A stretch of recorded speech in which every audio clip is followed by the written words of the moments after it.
Allez, allez, bienvenue sur Technique sans stress. Ici, on explique, on décortique, mais on finit, on apprend tous ensemble. Si vous êtes nouveau sur cette chaîne, n'oubliez pas de vous abonner et d'activer la touche de notification pour ne plus jamais manquer aucune de mes vidéos. Aujourd'hui, je vous explique un peu le transistor dans le montage, polarisation par émission.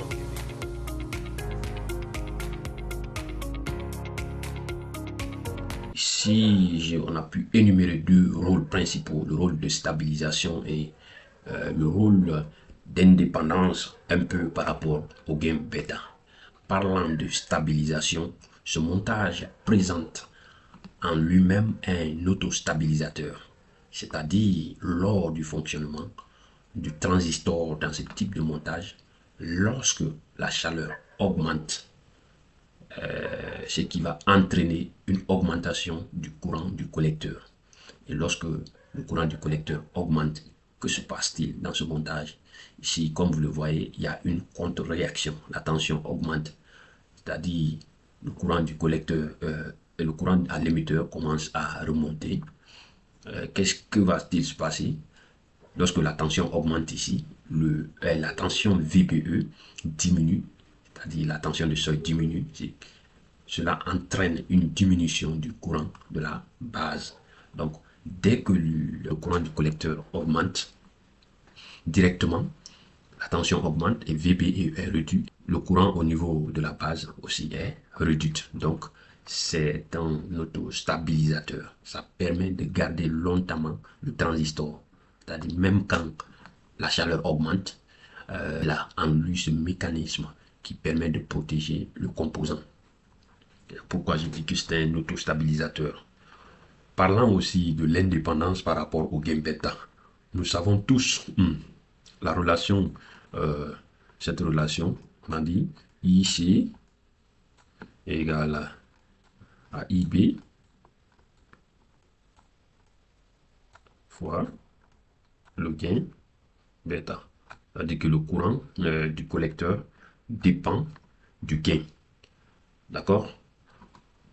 Maintenant, dans ce type de montage, on essaye un peu de trouver une certaine indépendance par rapport au gain bêta. C'est-à-dire, ce montage ne dépend pas forcément du gain bêta. Cela veut dire quoi? Lorsqu'on remplace ce transistor par un autre transistor qui a à peu près les mêmes références que ce transistor dans ce type de montage, il n'y a rien, il n'y a pas de dégâts et le fonctionnement continue.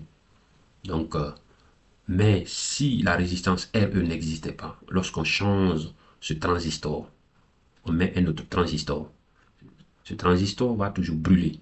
Et quand on met encore un autre, ça va toujours continuer à griller. Mais avec ce type de montage, dès que le transistor a un problème, on les change juste en gardant les RC, les RE et les RB.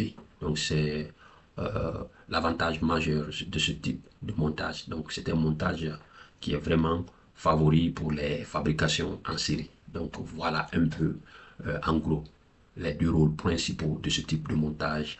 Polarisation par réaction d'émetteur, c'est-à-dire l'autostabilisation à cause de la chaleur. Lorsque IC augmente, ce mécanisme de contre-réaction se déclenche pour pouvoir stabiliser ce courant. Donc on garde longtemps nos composants sans les détériorer. L'indépendance par rapport au gain bêta, c'est-à-dire lorsque le transistor a un problème, on ne cache pas tout le montage, on change juste le transistor et on met le transistor et le même mécanisme continue. Donc, merci, j'espère qu'on s'est bien fait comprendre. S'il y a des questions ou des incompréhensions au niveau de l'explication, vous pouvez me laisser en commentaire et je prendrai mon temps de vous répondre. Merci.